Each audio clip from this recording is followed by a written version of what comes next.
ایک انسان کی حقیقی کامیابی کیا ہے؟ اللہ رب العزت نے قرآن مجید میں ایک لفظ میں، ایک جملے میں یہ بات بیان فرما دی۔ آج کل یہ لوگوں کے ہاں تقاریر کا بڑا موضوع ہے کامیابی،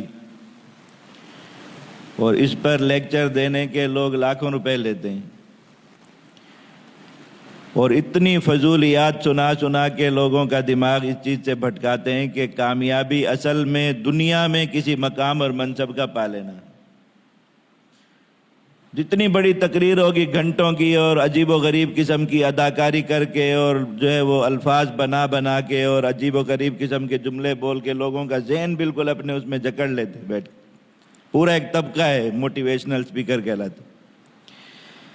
صرف یہ سمجھانے کے لیے کہ کامیابی کیا ہے، لاکھوں روپے لیتے ہیں، اور ساری بات کا خلاصہ کیا نکلتا ہے کہ اگر آپ نے دنیا میں بہت کچھ پا لیا تو آپ کامیاب ہو گئے۔ فلاں آدمی مالدار نہیں تھا، پھر وہ اتنا مالدار ہو گیا۔ فلاں آدمی بہت معمولی سا کام کرتا تھا، پھر اس کا کام اتنا زیادہ بڑھ گیا۔ فلاں آدمی جو ہے وہ دنیا کے اعتبار سے، مقام اور منصب کے اعتبار سے بہت نچلے طبقے پر تھا، پھر اس نے بڑی محنت کی اور کچھ جو ہے وہ اس نے اصول اپنائے، کچھ ضابطے اپنائے، اس کی وجہ سے وہ بڑا آدمی بن گیا۔ بس یہ کامیابی ہے۔ اللہ رب العزت کیا فرماتے ہیں کامیابی کیا ہے؟ ایک جملے میں صرف بات ارشاد فرمائیں، فَمَنْ زُحْزِحَ عَنِ النَّارِ وَأُدْخِلَ الْجَنَّةَ فَقَدْ فَازَ۔ جس انسان کو جہنم سے نجات کا پروانہ مل گیا، کہ جہنم سے بچا لیا گیا، آزاد ہو گیا، وَأُدْخِلَ الْجَنَّةَ، اور اسے کہہ دیا گیا کہ تم جنت میں داخل ہو جاؤ، فَقَدْ فَازَ، بس یہ کامیاب ہو گیا۔ کامیابی یہ ہے کہ ایک انسان نے اللہ رب العزت سے معافی پا لی، اور اللہ رب العزت کے عذاب سے خلاصی کا پروانہ اس کو مل گیا کہ آپ کو عذاب نہیں ہوگا، بس اللہ رب العزت کی رضا مل جائے گی، جہنم سے بچ جاؤ گے۔ جو ایک ہمیشہ ہمیشہ ابد الآباد کی زندگی عذابوں میں اور تکلیفوں میں گزارنے کا خطرہ تھا، اس سے تمہیں نجات دے دی گئی، فقد فاز، یہ آدمی کامیاب ہو گیا۔ اور آگے یہ جو تمہیں سمجھایا جا رہا ہے کہ جو دنیا میں یہ پا لینا، اور دنیا میں بہت مال مل جانا، اور دنیا میں منصب مل جانا، یہ کامیابی ہے، تو یاد رکھو مل حیات الدنیا الا متاع الغرور، یہ تو ایک دھوکہ تھا دنیا میں۔ دنیا میں کسی انسان نے اپنی من چاہی ہر چیز پالی، اس کو زندگی کا ہر سانس اس کی مرضی کا ملا، ہر سانس، جیسا مال چاہتا تھا اس سے بڑھ کے اس کو اللہ نے دے دیا، جو منصب چاہتا تھا اس سے اونچا منصب اللہ رب العزت نے دنیا میں اس کو دے دیا، جتنی عزت چاہتا تھا، جتنا مقام چاہتا تھا، یہ سب اللہ رب العزت نے اس کو دیا۔ دنیا میں لوگ اس کی طرف اشارے کرتے تھے، جہاں سے گزرتا تھا لوگ آہیں بھر بھر کے اس کی طرف نظریں کرتے تھے، آنکھیں اٹھا اٹھا کے اس کو دیکھتے تھے۔ لوگوں کے دلوں میں تمنا، خواہش اور حسرت پیدا ہوتی تھی کہ کاش ہم بھی ایسے ہو جائیں، لیکن مرتے ہی اس کے لیے ایک ایسی زندگی شروع ہونے والی ہے کہ اللہ رب العزت سے ہر مرحلے پر کھڑے ہو کے کہے گا، یا اللہ یہ جو ایک تسلسل کے ساتھ عذاب ہے، اس سے اگر ایک لمحے کی راحت کے لیے بھی ساری دنیا کا فدیہ آپ قبول کر سکتے، قبول فرما لیں، ایک لمحے کے لیے راحت دیتے تھے۔ اس کو پتہ ہے ہمیشہ تو وہ چھوٹے گا نہیں۔ انسان نفسیاتی اعتبار سے اور جو ہے وہ دنیا کا پجاری ہے، نفسیاتی انسان کی ایسی اللہ تعالیٰ نے امتحاناً ایسا پیدا کیا تاکہ یہ اس قید سے خود کو آزاد کر کے اللہ رب العزت کو دکھائے، کچھ اپنا آپ ثابت کرے، کچھ مردانگی دکھائے کہ ایک قید میں تھا اس سے خود چھوٹا ہے، رہائی حاصل کی۔ اللہ تعالیٰ نے اس لیے طبیعت میں یہ بات رکھی، دنیا کی چیزوں کے، دنیا کی ترقی، دنیا کا جو عروج ہے انسان کو بہت تیزی سے اپنی طرف کھینچتا ہے، متوجہ کرتا ہے۔ تو انسان اس قید سے نکلتا کیسے ہے؟ اور اس غلامی سے، جو دنیا کی غلامی اس کے دل میں پڑی ہوئی، اور دنیا کی جو عظمت کا، دنیا کی بڑائی کا جو احساس اس کے دل میں پڑا، اس سے نکلتا کیسے انسان؟ وہ اسی چیز سے نکلتا ہے کہ کامیابی اور ناکامیابی کی جو حقیقی فلسفہ ہے انسان اس کو سمجھتا۔ دیکھو دنیا میں سب سے زیادہ جو انسان کو کھینچنے والی اٹریکٹ کرنے والی چیز ہے وہ مال، کیونکہ ضرورت کی چیز ہے، ہر انسان محتاج ہے مال کا۔ کوئی انسان یہ کہے کہ میں مال کا محتاج نہیں، میں مال کی محتاجی سے نکل گیا، میں ایسا اللہ کا ولی ہو گیا، ایسا کوئی نہیں ہوتا۔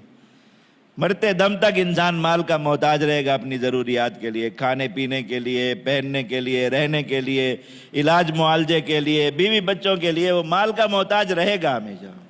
اس کو اس کی ضرورت رہے گی۔ تو وہ کھینچتا ہے انسان کو اپنی طرف، متوجہ کرتا ہے۔ تو انسان جب بھی کسی ایسے آدمی کو دیکھتا ہے جو مال کے اعتبار سے اس سے اونچا ہے، اس کی نظریں اس کی طرف اٹھتی ہیں، اور وہ اس کے دل میں خیال پیدا ہوتا ہے کہ کاش میں بھی ایسا ہو جاتا۔ تو اللہ تعالیٰ نے سب سے بڑے مالدار شخص کی مثال دی، سب سے بڑے مالدار شخص، اس کے بارے میں فرمایا کہ لوگوں کا تو خزانہ اس طرح ناپا جاتا ہے نا کہ اس کا مال اور اس کا خزانہ اور اس کے اثاثے اتنے کہ اتنی سواریوں پر لادے جائیں تب جا کے پورا ہو۔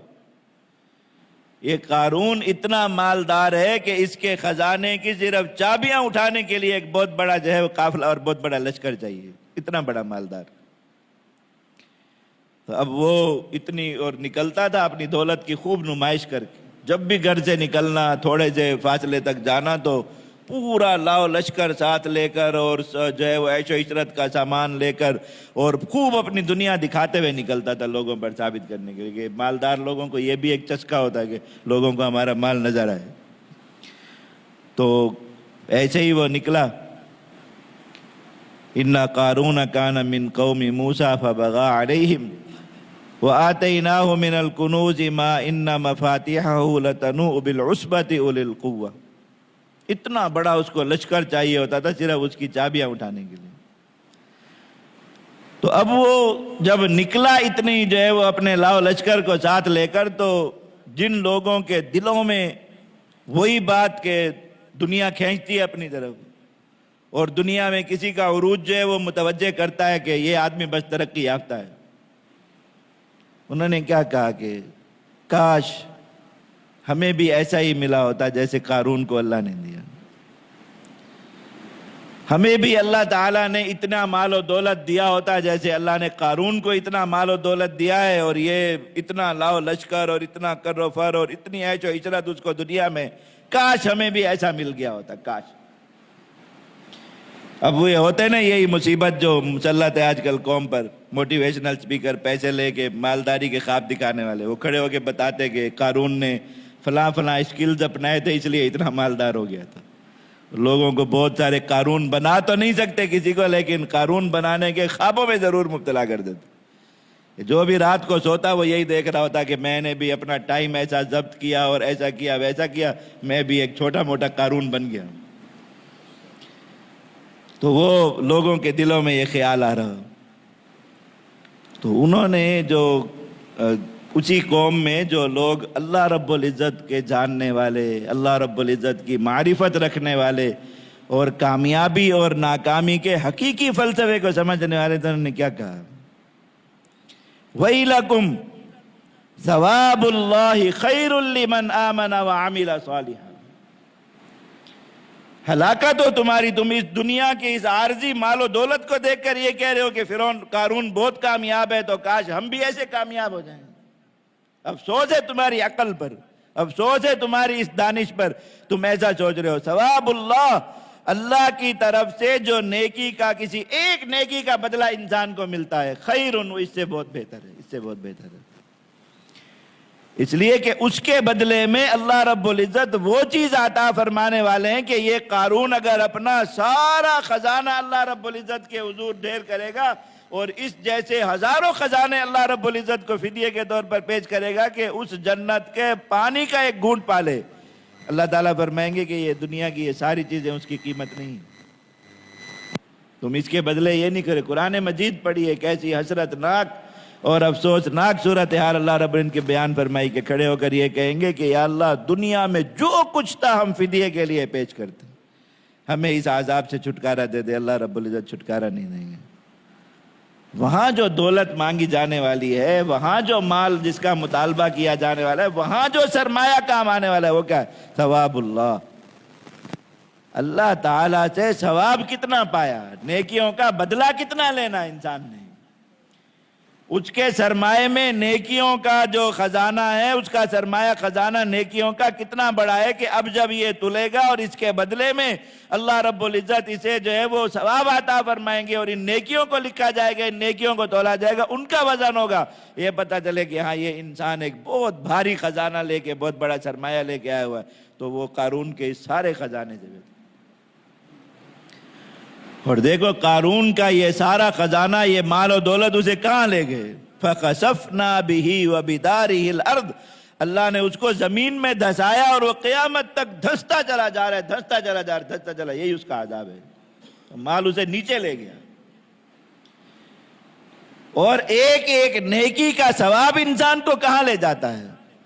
وہ اونچا لے جاتا ہے، اوپر لے جاتا ہے، وہ علیین بلندیوں کی طرف کا سفر ہے نیکیوں کا۔ اور یہ جو مال ہے، یہ جو منصب ہے، یہ جو دنیا ہے جسے ظاہری کامیابی سمجھا جاتا ہے، یہ پستیوں کا سفر ہے، ذلت کا سفر ہے، سجین، یہ زمین میں دھستا ہے، نیچے لے جاتا ہے انسان کو۔ میں اس لیے جو ابرار ہیں، نیک لوگ ہیں، ان کے اعمال ان کو بلندیوں پر لے جاتے، اور جو فجار ہیں ان کے اعمال انہیں سجین میں، نیچے زمین کی تہ میں، تہ در تہ اس کو لیتے چلے جا رہے، لیتے چلے جا رہے۔ تو کامیابی اور ناکامی بس یہ ایک جملے میں سمجھا دی کہ دیکھو تم اگر دنیا کو کامیابی سمجھتے ہو تو وہ تو متاع الغرور ہے، دھوکہ ہے، آگے جا کے پتہ چلے گا کہ یہ جو دنیا میں اتنا کچھ پایا تھا یہ کوئی کامیابی نہیں، یہ ڈگریاں دکھا کے، یہ مناصب دکھا کے، دنیا میں اپنا مقام اور مرتبہ بتا کے کہ ہم دنیا میں فلاں ہوتے تھے، ہم دنیا میں فلاں ہوتے تھے، یہ اس کے بدلے میں آپ آخرت میں کچھ نہیں پا سکتے اس اگلی زندگی میں۔ یہ اس اگلی زندگی کا افلاس ہے، یہ اس اگلی زندگی کے معاملے میں یہ ساری کی ساری چیزیں کل عدم ہے اگر یہ لے گیا۔ ایک انسان فرعون جیسا اقتدار دنیا میں لے گیا جس کی 80 سال تک، اور بعض لوگوں نے اس سے بھی زیادہ لمبی مدت لکھی، کوئی اپوزیشن ہی نہیں دی جو کھڑے ہو کے کہیں اس کے خلاف کوئی نعرہ لگا دیتی، اس کے کسی فیصلے سے انحراف کر لیتی، اس کے کسی فیصلے پر ذرا لب کشائی کی جرات کر لیتی۔ ایسا مطلق العنان بادشاہت اور ایسے 100 سال کے قریب کی بادشاہت اس کو اللہ رب العزت نے دی۔ یہ بادشاہت لے جا کے یہ آخرت میں کچھ لے سکتا ہے؟ یہ بتائے کہ میں دنیا میں اتنا بڑا وہ تھا، سلطان تھا، اور اتنا بڑا جو ہے میں بادشاہ شہنشاہ تھا، اس کے بدلے میں مجھے آخرت میں کچھ مل جائے، نہیں ملے گی۔ تو یہ تو متاع الغرور نکلا نا۔ ایک آدمی دنیا میں دولت کے انبار اور ڈھیروں پر بیٹھا ہے، اس کو خود اپنی دولت کی جو ہے وہ گنتی کا اندازہ نہیں ہے، سرمایہ نہیں، اس کی دولت لکھتے ہوئے صفریں تھک جاتی ہیں، آگے لگانا شروع کرے تو یہ کیا اس کے بدلے میں آخرت میں کچھ لے لے گا؟ کچھ بھی نہیں لے سکتا۔ جتنے کھڑے ہو کے اللہ تعالیٰ خود بتا رہے ہیں کہ واسطے دیتا رہے گا، منتیں کرتا رہے گا اور زاریاں کرے گا کہ دنیا میں میرے پاس بہت کچھ تھا، میں وہ لے آتا ہوں اور وہ مجھ سے لے لیجئے، یہ تھوڑی دیر کے لیے بس مجھے آرام مل جائے، سایہ مل جائے، پانی کا گھونٹ مل جائے، تھوڑی سی ٹھنڈک مل جائے گا؟ نہیں ملے گا۔ میں تو متاع الغرور تھا، دھوکہ تھا، ایک خواب تھا جو تم نے دیکھا، تو اس کے بعد جو ہے وہ تم اٹھ گئے، بیدار ہو گئے، پلے میں کچھ بھی نہیں۔ اور فَمَنْ زُحْزِحَ عَنِ النَّارِ، جس کو کہا گیا کہ جہنم سے آزاد ہو، چھٹکارا مل گیا اور تم نے جنت میں جانا ہے، فقد فاز، یہ کامیاب ہو گیا۔ اب دیکھو دنیا میں ایک آدمی ہے بیچارے کچھ بھی نہیں ملا اپنی مرضی کا، یہاں پہ ساری زندگی اس نے پریشانیوں میں گزاری، تکالیف میں گزاری، نہ مال پورا پڑا دنیا میں کبھی، نہ عزت کبھی دنیا میں اس کو پوری ملی جیسی اس کو چاہیے تھی، نہ اس کو کوئی منصب ملا، کچھ اس کی طرف نہ لوگوں کی انگلیاں اٹھی، نہ اشارے، کچھ نہیں ہوئے اس کی طرف۔ لیکن نامہ اعمال اس کے دائیں ہاتھ میں ملا تو اللہ تعالیٰ فرمانے قیامت کے دن چلا چلا کے جیسے انسان خوشی سے بے قابو ہو جاتا ہے اور دیوانہ ہو جاتا ہے خوشی میں، ایسے چلا چلا کے آوازیں دے دے گے گا، ہاؤ مقرؤ کتابیہ، لوگو آؤ دیکھو اللہ نے میرے ہاتھ میں کیا دے دیا۔ جیسے انسان بے خود ہو جاتا ہے خوشی میں، چلاتا ہے بعض دفعہ خوشی میں، اور جو ہے وہ چیخ اٹھتا ہے خوشی میں بعض دفعہ، اور لوگوں کو آوازیں دیتا ہے کہ دیکھو مجھے کیا مل گیا، دیکھو مجھے کیا مل گیا۔ اور میں اللہ رب العزت نے نامہ اعمال دائیں ہاتھ میں دے دیا، یہ دائیں ہاتھ میں نامہ اعمال میں کیا لکھا ہوگا؟ یہ آدمی زحزح عن النار، یہ جہنم سے آزاد ہے، وَأُدْخِلَ الْجَنَّةَ، یہ جنت میں داخل ہونے والا، تو برداشت نہیں کر پائے گا اس خوشی کو، فَيَقُولُ هَاؤُمُ اقْرَءُوا کتابیہ، چلا چلا کے گا، آؤ آؤ آؤ، دیکھو دیکھو اللہ نے میرے ہاتھ میں کیا دے دی، اللہ نے میرے ہاتھ میں کیا دے دی۔ یہ ہے کامیابی۔ اور اللہ رب العزت نے،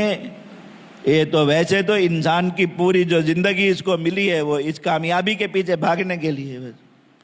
اس پوری تقریر میں جو یہ ساری کی جاتی ہے کامیابی کامیابی کامیابی کی نظام میں، صرف ایک بات سچی ہے، ایک بات، صرف ایک بات، باقی سارا جھوٹ در جھوٹ ہے۔ وہ سچی بات یہ ہے کہ انسان کا دنیا میں ہونے کا مقصد کامیابی پانا ہی ہے۔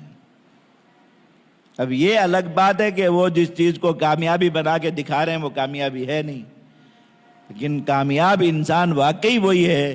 جو ساری زندگی ایک ایک سانس کامیابی کے پیچھے دوڑا ہے۔ اس نے کامیابی کو سمجھا ہے اور پھر اس کامیابی کو حاصل کرنے کے لیے اپنی ہر صلاحیت اس نے جو ہے وہ صرف کر دی، اپنا وقت اس کامیابی کے سمجھنے کو حاصل کرنے پر لگایا، اپنی جو ہے وہ زبان اس کامیابی کے حاصل کرنے پر اس نے چلائی، اپنے جو ہے ٹانگوں کو اسی کامیابی کے پیچھے اس نے تھکایا، اپنا مال اسی کامیابی پر اس نے لٹایا، اسی کامیابی کو پانے کے لیے اس نے خرچ کیا۔ انسان کی زندگی کا اصل مقصد اور اس کی تگ و دو کا اصل جو مطمع نظر ہے ہونا یہی چاہیے کہ کامیابی پانی ہے۔ بس اس سارے اتنے لمبے نظام میں سچی بات جو کرتے ہیں وہ صرف اتنی ہی ہے۔ تو جس انسان نے سمجھا کہ کامیابی ہے، اب اس کو اللہ نے اگر مال دیا ہے، اس نے اس مال کو بھی وہی کامیابی حاصل کرنے پر ہی جو ہے وہ صرف کیا۔ تو اب دیکھو، اس کا مال متاع الغرور نہیں، اس کا مال دھوکہ نہیں، اس کا مال وبال نہیں، اس کا مال سوال اور حساب نہیں ہے۔ اس کے مال کی کیا عزت اور کیا حیثیت ہے اللہ اور اس کے رسول صلی اللہ علیہ وسلم کے ہاں، کہ اس مال کا جو اصل کامیابی پر خرچ ہوا ہے،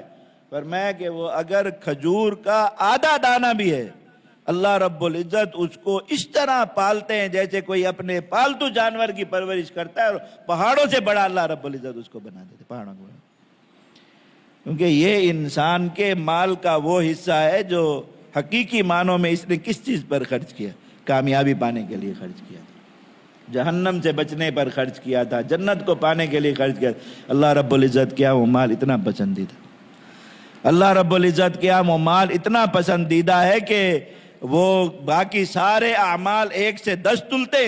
اور یہ مال جو کامیابی پر خرچ ہوتا ہے یہ 1 سے 700 تلتا ہے اللہ رب العزت کے، یہ گنا جاتا ہے۔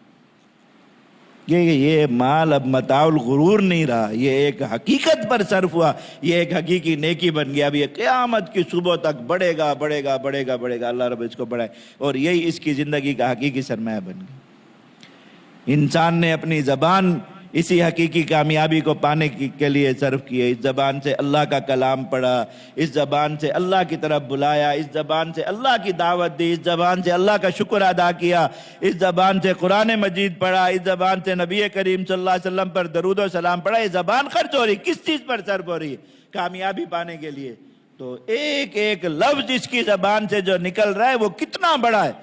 اور میں کہ الحمدللہ کہا تملأ المیزان، اللہ رب العزت کا جو نام اعمال تو اعمال تولنے والا ترازو ہے، ایک مرتبہ الحمدللہ کہنے سے بڑھ جاتا ہے، اور وہ ترازو اتنا بڑا ہے۔ حضرت سیدنا داؤد علیہ السلام کو اللہ رب العزت نے دکھایا، دیکھ کر اس کی ہیبت سے بے ہوش ہو گئے۔ پھر میں اگر یہ آسمان و زمین اس کے اندر رکھ دیے جائے تو ایسے پڑے ہوں جیسے کسی بڑے تخت پر ایک سکہ پڑا ہوتا، اتنا بڑا میزان ہے۔ لیکن دیکھو زبان سے جو چیز ادا ہو رہی ہے وہ کس مقصد کے لیے ادا ہوگی؟ کامیابی پانے کے لیے۔ تو وہ ایک چھوٹا سا جملہ، میں خفیفتان علی اللسان، بالکل ہلکے زبان پر، ذرا بھی اس کی وجہ سے بوجھ نہیں ہوتا، اور وہ تملأان المیزان، اللہ رب العزت کے اس پورے ترازو کو بھر دیتے۔ میں سبحان اللہ کہتا ہے کہ انسان تملأ ما بین السماوات والارض، زمین و آسمانوں کے فاصلہ جو ہے وہ اس سے بھر دیتا، اور اسی زبان سے غیبت کا ایک کلمہ نکالتا ہے، اسی زبان سے کسی کو گالی دیتا ہے، اسی زبان سے کسی کا مذاق اڑاتا ہے۔ اللہ کے نبی صلی اللہ علیہ وسلم میں کہ اس عمل کی حقیقت اگر کسی انسان کو پتہ چل جائے، اتنا برا، اتنا کڑوا، اتنا زہریلا یہ جملہ اس کے لیے ہے کہ فرمایا اگر سمندر کے میٹھے پانی میں ڈال دیا جائے، سارا کا سارا پانی اس سے کڑوا ہو جائے، سارا کا سارا پانی۔ یہ ساری چیز انسان کی زندگی جو ہے وہ اسی کامیابی اور ناکامی کے دائرے کے گرد گھوم رہی ہے۔ تو یہ حتمی فیصلے ہونے رمضان المبارک کی ہر رات میں۔ اللہ کے نبی صلی اللہ علیہ وسلم میں کہ ہر رات میں اِنَّ لِلَّهِ عُتَقَاءَ مِنَ النَّارِ، عتقاء من النار، ہر رات میں اللہ رب العزت جو ہے وہ جہنم سے نجات لوگوں کو عطا فرماتے ہیں۔ اور خاص طور پر پھر جب یہ آخری عشرہ رمضان المبارک کا شروع ہوتا ہے تو اس عشرے کو عنوان ہی کس چیز کا دیا گیا؟ جو میں نے پہلے بیان میں عرض کی تھی بات کہ اللہ تعالیٰ کی رحمت کے 3 رنگ ہیں، کو الگ الگ عنوان دے دیا گیا کہ دیکھو ایک وقت میں یہ رحمت اس شکل میں پہلے عشرے میں، دوسرے عشرے میں اسی رحمت کو اللہ رب العزت نے مغفرت کا عنوان دے دیا، اور تیسرے عشرے میں اللہ رب العزت نے اسی رحمت کو جہنم سے نجات کا عنوان دیا کہ کامیابی کے حقیقی سرٹیفکیٹ اب لوگوں کے ہاتھوں میں تقسیم ہو رہے ہیں۔ کامیاب کون ہے؟ حقیقی پروانے، حقیقی ٹکٹ کامیابی کے مل رہے ہیں۔ یہ بیج لگ جائے گا یہ آدمی کامیاب ہو گیا۔ اس میں ہر رات اللہ رب العزت اسی طریقے سے مٹھیاں بھر کے لوگوں کی مغفرت فرمانے، ان کو جہنم سے نجات عطا فرمانے۔ جہنم سے جو بھی اللہ رب العزت سے بیٹھ کے مانگ رہا ہے یا اللہ مجھے جہنم سے نجات دے، اللہ رب العزت سے عطا فرمانے۔ اور فرمایا جب آخری رات آ جائے گی، یعنی رمضان المبارک ختم ہو گیا، اب صبح عید منانی، چاند دیکھ لیا، اب رمضان المبارک کی گھڑیاں ختم ہو گئی تو بند ہو جانا چاہیے نا، پیکج ختم ہو جائے، وقت ختم ہو گیا، پیکج ختم ہو گیا، یہاں بڑھ گیا۔ میں پورے مہینے اللہ رب العزت نے جتنے لوگوں کی بخشش فرمائی ہے اس رات میں اسی برابر لوگوں کی بخشش فرمائی ہے، اس ایک رات میں اللہ رب العزت۔ کوئی مانگنے والا تو اللہ رب العزت، کوئی اس فکر میں دوڑتا ہوا نظر آئے، بس شرط یہ ہے کہ ایک انسان اپنا وقت اسی اس میں گزار رہا ہے، صبح سے لے کر شام تک کا اس نے پوری ایک ٹائم مینجمنٹ بنائی ہے اور پورا ایک اپنی زندگی کا نصاب بنا ہے سارے دن کو گزارنے کے لیے کہ میری زبان بھی کامیابی کے لیے استعمال ہونی چاہیے، میرا مال بھی کامیابی کے لیے استعمال ہونا چاہیے، اس حقیقی کامیابی کے لیے میرا جو ہے صلاحیتیں، میرا زور جسم کا، اللہ نے جو طاقت قوت جو کچھ مجھے دیا، میں سارا کا سارا سب کچھ اس حقیقی کامیابی کو پانے پر صرف کر دوں۔ اللہ رب العزت دیکھتے کہ یہ بندہ واقعی کامیابی پانے کے لیے سنجیدہ ہے، اللہ تعالیٰ اس کے بھی جہنم سے نجات عطا فرمانے۔ لیکن ایک بندہ آ ہی نہیں رہا، وہ سمجھ ہی نہیں رہا کہ کتنا نازک وقت چل رہا ہے اور اللہ رب العزت کی رحمت کتنے جوش میں، تو اس وقت جو رہ جائے گا اللہ رب العزت کی رحمت سے، اس وقت بھی جو رہ گیا، فرمایا کہ جو اس مہینے کا محروم ہے، رمضان المبارک کے دن رات کا محروم ہے، فقط حرما، وہ حقیقی معنوں میں محروم ہے، حقیقی معنوں میں۔ اس نے واقعی کچھ ایسا کیا ہے کہ اللہ رب العزت اتنے اس سے ناراض ہیں، اللہ رب العزت اتنے اس سے بیزار ہیں کہ اب جب اس طرح جھولیاں بھر کے اور دریاؤں کے جوش میں اور ان کی شکل میں اللہ رب العزت کی رحمت تقسیم ہو رہی ہے، یہ پھر بھی محروم رہ گیا، اسے رحمت نہیں ملی، اسے مغفرت نہیں ملی، اسے جہنم سے نجات نہیں ملی، فقط حرما، یہ آدمی حقیقی معنوں میں محروم ہے۔ دیکھو رمضان المبارک کے ساتھ اللہ تعالیٰ کی اتنی رحمتیں لگی ہوئی ہیں، اتنے وعدے اللہ رب العزت کے لگے ہوئے ہیں سارا، لیکن ایک بہت حساس چیز بھی ہے اس کے ساتھ۔ اگر انسان صرف پہلے دن سے اس کی فکر اپنے اوپر طاری کر لے نا، بس رمضان بن جاتا ہے اس کا، پہلے دن سے یہ فکر ہے، جس وقت بھی اللہ رب العزت سمجھ عطا فرما دے اور انسان کی توجہ ہو جائے، وہ کیفیت انسان اپنے اوپر ایک پریشانی اپنے اوپر طاری کر لے، اس کا رمضان بن جاتا ہے خود بخود، اس کو زیادہ محنت کر کے بنانا نہیں پڑتا۔ وہ کیا ہے کہ رمضان المبارک کے ساتھ ایک بد دعا جڑی ہوئی ہے، اور وہ بد دعا دو ایسے جو ہے وہ ذات ہیں اللہ تعالیٰ کے مقرب اور محبوب بندے ہیں، دو جن کی زبان سے صادر ہوئی ہے کہ اس کی قبولیت میں کوئی شک نہیں ہو سکتا، بالکل امکان نہیں کہ یہ بد دعا جو شخص نے اپنے آپ مستحق بنایا اپنے آپ کو اس کا، وہ اس بد دعا کے جو ہے وہ شکنجے سے بچ جائے اور اس کے جال سے نکل جائے، نہیں نکل سکتا۔ تو انسان یہ فکر اپنے اوپر طاری کر لے صرف یہ پریشانی کے میں اس میں نہ کہیں داخل ہو جاؤں گا، اس میں نہ کہیں داخل ہو۔ حضرت مالک ابن حویرث رضی اللہ عنہ کی روایت ہے، میں اللہ کے نبی صلی اللہ علیہ وسلم مسجد میں تشریف لائے، نبی کریم صلی اللہ علیہ وسلم کا جو ممبر تھا اس کی 3 سیڑھیاں تھیں، اور نبی کریم صلی اللہ علیہ وسلم تینوں پہ چڑھ کے پھر اوپر چوتھی پر بیٹھتے تھے.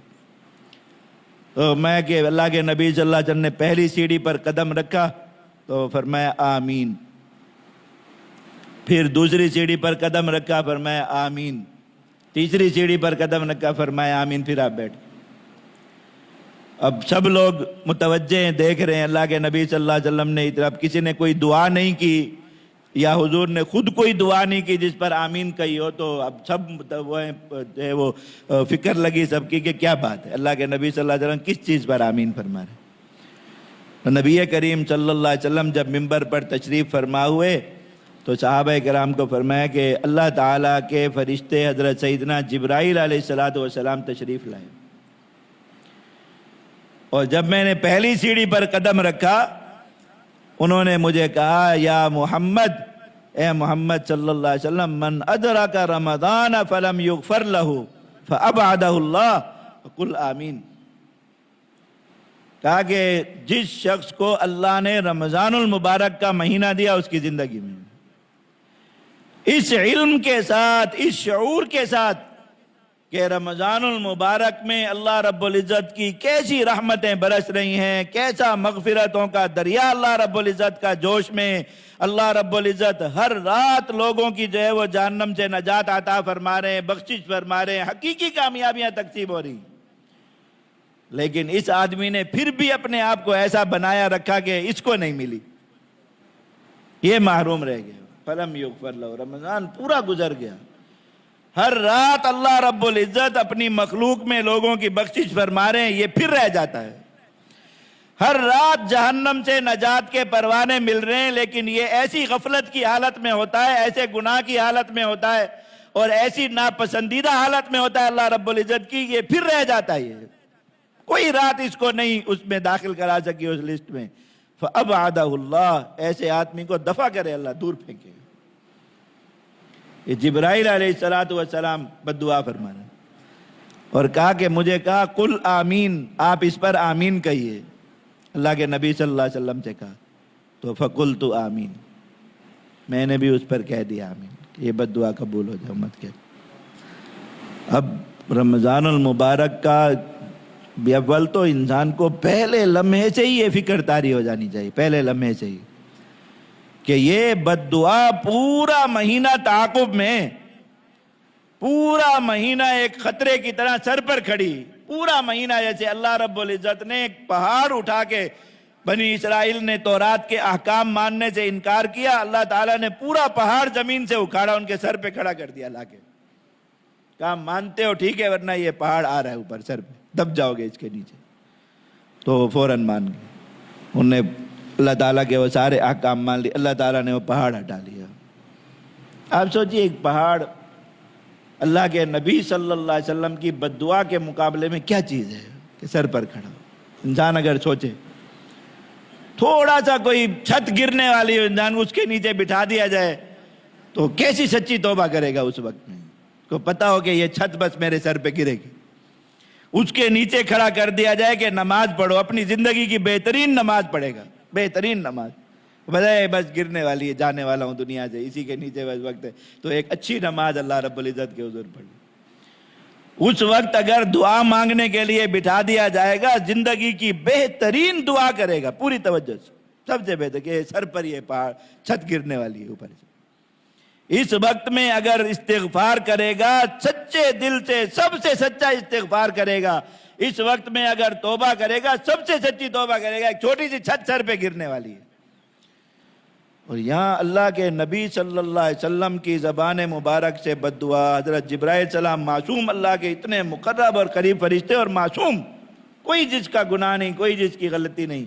جس دعا کی بد دعا کی قبولیت میں ذرہ برابر شبہ نہیں ہو سکتا, پورا مہینہ سر پہ کھڑی ہے. اس طرح ایک خطرہ بن کے کہ کہیں ایسا نہ ہو خدا نہ خواستہ کہ یہ رمضان المبارک کا ایک دن آج گیا, ایک رات آج گئی, اگلا دن گیا, اگلی رات گئی, ایسے کرتے کرتے پورا رمضان نکل جائے گا اور وہ ہمارا اس حالت میں گزر گیا کہ اللہ تعالیٰ سے ہم مغفرت نہیں لے سکے, ہم اللہ رب العزت کے حضور سچائی سے روئے نہیں, ہم نے اللہ رب العزت کے حضور سچائی سے توبہ نہیں کی, ہم نے اللہ رب العزت سے دل کی گہرائیوں سے، دل کی سچائی سے یہ حقیقی کامیابی نہیں مانگی. ہم نے ایسے اعمال نہیں کیے جو اعمال ہمیں یہ حقیقی کامیابی دلا سکتے اور جہنم سے نجات کا پروانہ دلا سکتے، مغفرت کا پروانہ دلا سکتے. نہیں کی اگر، یہ گر جائے گی سر کے اوپر. ایک پہاڑ کے نیچے دب کے مر جانا، ایک چھت کے نیچے آ کے مر جانا، کسی حادثے کا شکار ہونا بہت چھوٹی مصیبت ہے اس کی نسبت سے کہ انسان اللہ کے نبی صلی اللہ علیہ وسلم کی حضرت سیدنا جبرائیل علیہ السلام کی بد دعا کا شکار ہو جائے دنیا. لیکن کوئی پریشانی نہیں ہے، کوئی مشکل نہیں ہے، بس زندگی جیسے تھی گزر. اور رمضان المبارک آتا ہے تو جوش اور ولولہ ہوتا ہے. رمضان المبارک کے چلنے کے ساتھ ساتھ جوش اور ولولہ کم ہوتا ہے، حالانکہ بڑھنا چاہیے. حالانکہ پر ایک تاجر سے پوچھیں نا، اس کو رمضان المبارک میں بہت سارا کمانا ہے اور اس نے ایک ہدف مقرر کیا کہ اس رمضان المبارک میں اتنی سیل کرنی ہے. رمضان المبارک کے دن گزرنے کے ساتھ ساتھ اس کی پریشانی بڑھتی ہے یا کم ہوتی ہے؟ اس کی تگ و دو بڑھتی ہے یا کم ہوتی ہے؟ وہ محنت کم کرتا ہے یا بڑھاتا ہے؟ اور زیادہ وہ کرتا ہے کہ دیکھو ایک دن اور گیا ابھی تک ہدف پورا نہیں ہوا، اگلا دن گیا ابھی تک ہدف پورا نہیں ہوا، تو وہ آخری رات تک اس محنت کو بڑھاتا چلا جاتا ہے، بڑھاتا چلا جاتا ہے. اور انسان آخرت کے معاملے میں ایسا ہے، پہلی 4 دن بہت زور جوش جذبے سے نمازیں، بہت جوش جذبے کے ساتھ تراویح ہیں، تلاوت ہے، اللہ کا ذکر ہے.